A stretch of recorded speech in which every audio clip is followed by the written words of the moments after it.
Alright, Rachel, so I had a chance to look at your video, and so there's a couple of things that I want to talk to you about. First, I want to highlight the positives before I get to the weaknesses.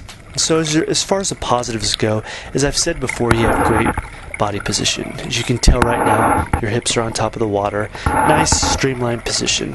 Also, your head position is really good. You're looking down instead of looking forward. And as you know, looking forward automatically causes your hips to drop.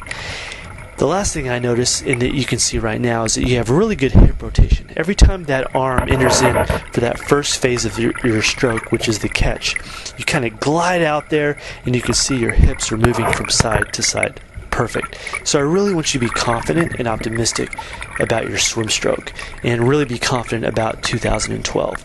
And so what I want to really focus on for the next 2 months, being December and January, are three things. First of all, the tempo of your stroke. The word that I'm going to be throwing around is front quadrant swimming. And really what that means is the front quadrant is how you're using your arms in the front of your stroke. So it's really, really simple. And so we want to get your timing to slow down a little bit, and I'll dissect that a little bit more. The second thing is your catch. Here's the thing. You do have a catch, and actually it's pretty good. It just comes late within your stroke. In other words, you don't have an early catch, you have a late catch. And so what I'm going to be talking to you about is an early forearm catch, and I'm also going to show a video of Nicole to sort of give you a better visual. Nicole's early forearm catch is crazy. It almost looks like she's breaking her arm. It's a really kind of it paints a good visual of what it means to bend your elbow really early in your stroke. And the third thing is your kick is really, really strong, and you use a lot of your legs. So you'll be able to see that, but really to kind of remedy that, when I design your swim workouts that you do, I'm just going to give you a lot of pull stuff to do so that you're able to have a pull buoy and use more of your upper body. Alright, so let's go ahead and look at your catch. And right here, your left arm is straight. And so whenever I talk about having that early forearm catch, right now, right here, I want you to look how straight your arm is. You should have already started to bend. There should be a major bend in your arm with your elbow kept up really, really high. So I want you to see how low your arm gets. Now, you do have a catch. It just comes in late. So right here, you can see how much you bend your elbow, and it looks great. That from that pull to the push phase looks really great, but we just need you to have an early catch, and so it should be easy for you to work on. Now on your right side, you can see your right hand enters into the water. You're going to glide for a little bit, and right here you can start to see that you're going to start your catch. And again, look how straight that arm is. You should have a 90-degree angle, bend, making the first motion with your hand and your forearm, having your elbow to your shoulder parallel to the water, forming almost a 90-degree angle. So your hand really shouldn't get that low. So what I'm going to do is I'm going to also include, I just kind of want to show you Nicole's early forearm catch, vertical catch, and kind of show you what I'm talking about. So to help you out with this, it's good that you have the snorkel. So what you can just do is the one-arm drills, and we went over that with you. And using the snorkel with the one-arm drill will help you be able to actually see what your forearm, what your elbow is doing, because you're not having to go up to get air. You have the snorkel on, and so that'll be able to help you just to ingrain that muscle memory of what you're supposed to do, being able to see yourself underneath the water because you have that snorkel on. So that'll help you out with the one-arm drill. Alright, Rachel, so let's go and take a look at Nicole's stroke. I'm going to slow it down right here coming up, and I want you to see both of these. Right here, her right arm is going to come in. I want you to see this catch. Right there, you see the bend. And also you can see that the tempo of her stroke, how she's using that front quadrant of her stroke. And so you can see it, right arm enters, and there's the bend, and there's the right arm comes in right afterwards.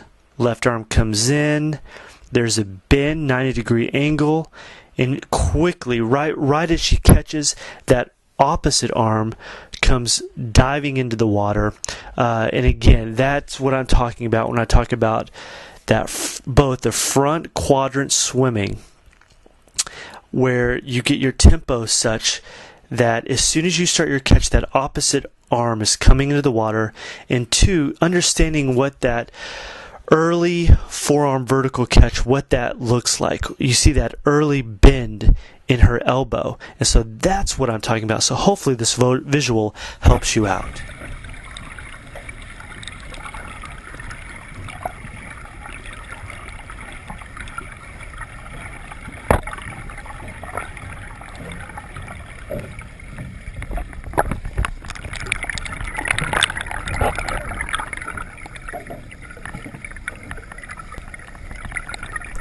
Alright, Rachel, so here we go. I want to talk to you a little bit more about the tempo of your stroke and what I'm talking about. I'm going to slow it down here in a little bit whenever your left arm enters into the water. I'm going to kind of talk a little bit more about that front quadrant swimming. So right now your left arm is extended. Now, here we go. You're going to start your catch right now, and your right arm should already be entering into the water, but it's not. You engaged your catch too quickly without letting your right arm enter into the water.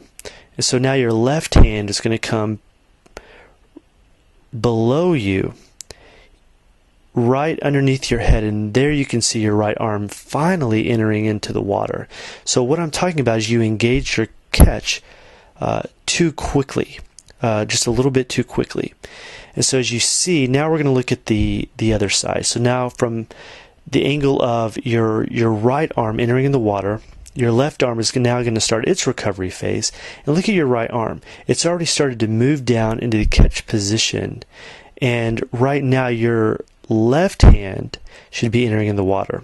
So here it comes, just a little bit too late. That right arm just too swiftly moved through the water. So we just need you to hang out there a little bit longer on your glide so you can really engage that front quadrant swimming. And that's really what we're talking about. It really makes you more hydrodynamic and more efficient in the water. And so doing those catch-up drills, it's what's really going to help you to kind of stay out there longer in your glide position. And whenever that recovery arm comes, your hand comes to your temple or your ear, that's when your opposite arm can start the catch. And I kind of discussed that a little bit with you on Saturday at Clay Fitness when I talked about using your marker as your ear. And so hopefully that will help you out.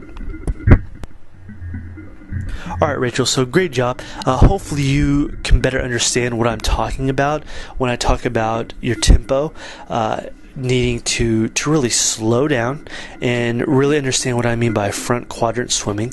Also, I hope you can understand what I mean by an early forearm catch, where you're catching water earlier than what you have been and what that looks like. And hopefully Nicole's video helped you out with that. And of course the last thing is just your kicking, and really that's just something, as I said before, that you'll have to get a pull buoy and integrate that. We'll integrate that when I design your swim workouts, to where you'll be doing more pulling with a pull buoy between your legs. That way you don't have to worry about kicking so hard, and you can just really strengthen your upper body. You have a very strong core, you have a beautiful body position, and I know you can improve your stroke and your timing. Those are very easy things to improve on. So I really want you to be confident and optimistic concerning the next 2 months, especially Monticello Man. So I think you're going to do great. So let's just, hopefully this provides a great visual so that you can understand what I mean when I talk about these technical terms. So I hope this helps.